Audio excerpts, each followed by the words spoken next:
Alright folks, gather around the digital campfire, because today I'm diving headfirst into the wild world of beeswax alchemy. Yeah, you heard that right, I'm turning into a regular Gandalf here, but instead of shouting "you shall not pass" at orcs, I'm yelling it at a pile of sticky golden goop that's been mocking me from the corner of my homestead shed. Picture this, I've got bees. Oh boy, do I have bees. They're like the stormtroopers of the insect world, endless, buzzing around, building their little empire hive and churning out wax like it's the fuel for the Death Star. And what happens when you let the wax accumulate? It doesn't just sit there politely, no, it multiplies like tribbles in a Star Trek episode, taking over every nook and cranny until your shed looks like the mines of Moria. But instead of dwarves digging too deep, it's me tripping over the blocks of the stuff. So why am I ranting about this? Because, my dear viewers, I'm on a quest, not to destroy the One Ring or anything dramatic like that, though let's be real. This beeswax hoard feels about as burdensome as Frodo's backpack. No, I'm melting this bad boy down to make candles. But not your grandma's boring pillar candles that smell like artificial vanilla and regret. No, we are going full artisan here, crafting these beauties with a honeycomb pattern that are so precise it will make the bees themselves jealous. Think of it, embossed sheets of wax rolled up into spirals that burn like the fires of Mount Doom, but without the whole world-ending apocalypse vibe. Why? Because space is at a premium on the homestead, people. That wax pile is like the inventory clutter in Skyrim. Sure, you think you'll use it someday, but it just weighs you down until you're over-encumbered and crawling at snail speed.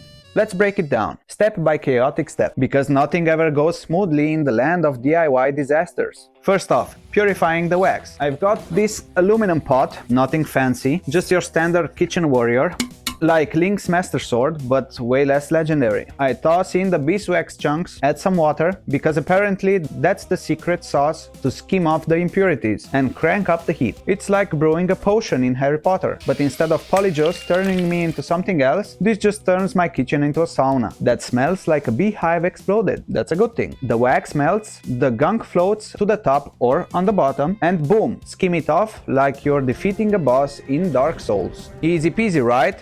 Wrong, because beeswax is sneaky. It's got bits of propolis and pollen hiding in there, like Easter eggs in a video game. And if you miss them, your final product looks like it came from the swamp level in Super Mario. Now, onto the molds. Ah, the star of the show, the Bee Foundation sheet mold. This thing is supposed to stamp out perfect hexagonal patterns, like honeycomb grids in a beehive. So the bees can build onto them, or in my case, so I can roll them into candles that look straight out of a fantasy novel. But there's the plot twist. The mold made of silicone. Silicone, the stuff that's designed to be as non-stick as Teflon in a lightsaber duel. Great for releasing the wax once it's hardened, sure, but try working with it. It's floppier than a defeated Goomba, bending and warping every which way. I can't just pour wax in and pray. It'd be a mess bigger than the trash compactor scene in A New Hope. So, being the ingenious hobbit that I am, short on height but tall on ideas, I decide to build myself a support system. Plywood, baby. I grab some sturdy boards, slap on some hinges, like I'm constructing the gates of Helm's Deep, and plan to affix the mold halves to each side. Add handles, and voila! Open and close like a book, supported and stable. Genius, right? I even imagined the dramatic music playing as I pour the wax. Maybe the Imperial March? Because why not embrace the dark side of crafting? But then, attachment time. I whip out the double-sided scotch tape, thinking it will hold. Like the Force binds the galaxy, peel, stick, press, and nothing. The silicone just laughs at me. Ha, you fool, it says in my head, sounding suspiciously like Emperor Palpatine. I'm silicone. Sticking to me is like trying to catch a greased Pikachu. Impossible. The tape peels right off, leaving me staring at my failed contraption like Naruto after botching a Rasengan for the 100th time. First fail? Absolutely. But did I learn something? You bet your lightsaber I did. Silicone's whole deal is being anti-stick. It's why the wax pops out clean like ejecting a cartridge from an old Nintendo console without blowing on it. So back to the drawing board. I tried tweaking it, slapped the tape only on one side of plywood, hoping it will grip just enough to hold the mold steady, without a full commitment. Spoiler, it kinda works. but it's wobbly like a Jenga tower in its final turns. Then Epiphany strikes. After popping out one test sheet and seeing how effortlessly the wax releases, I realized the plywood might be overkill. Ditch the boards entirely. Grab some clamps instead, pinch the ends of the silicone together, like I'm sealing a deal with the devil. Ooh, and pour away. Boom, stable enough, flexible where it counts, and no more wrestling with tape that betrays me worse than Lando at Cloud City. Who needs fancy supports when clamps do the trick? Like a reliable sidekick in a Zelda adventure. Alright, I've got the wax purified, golden and clear, like the elixir of life from some forgotten RPG quest. Now the real art, pouring it into the mold to make those slim sheets. Temperature is key here, folks. Too hot and it's like lava from Mustafar, burning everything inside. Too cool and it hardens prematurely, lumpy as a Wookiee's fur after a bad haircut. Get it just right.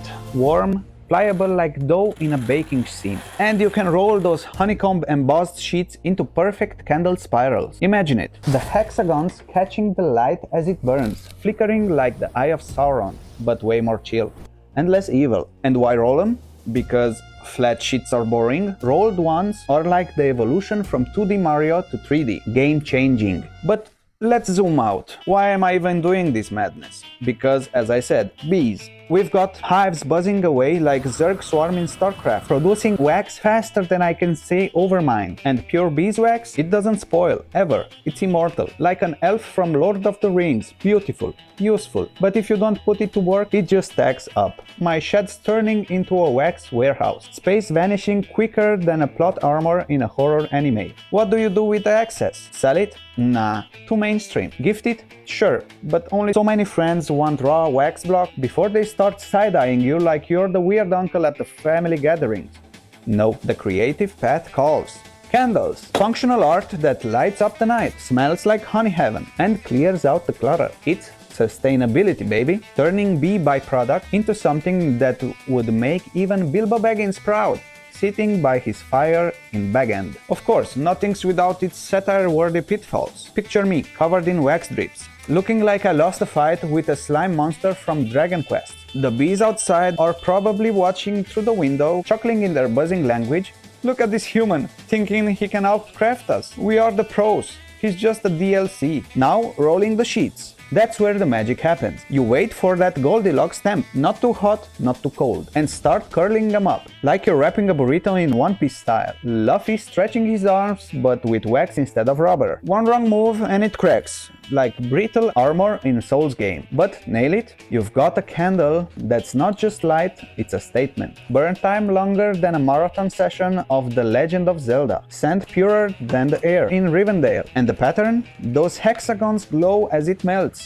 Hypnotic like staring into the Triforce. But wait, there's more, because why stop at basic rolls? While I was at it, I dug out this other mold I've got, a fierce lion head shape, perfect for hanger. Poured some wax in there too, and out popped these majestic little beasts, roaring silently in golden glory. I'll stash them for now, but one day, melt some metal, cast them into real hangers, and boom, homestead hardware with Narnia vibe. Like the lion Aslan himself, it's guarding your coats. The possibilities are endless, limited only by my patience and the wax supply, which, let's face it, is infinite thanks to my buzzing minions. And the failures? They are gold for content. That tape fiasco. Comedy gold. Like slipping on a banana peel in a cartoon chase. The bendy mold reminds me of trying to control a summon in Final Fantasy that backfires spectacularly. Each screw up is a level up, teaching me more than any tutorial could. Homestead life's not about perfection, it's about persistence.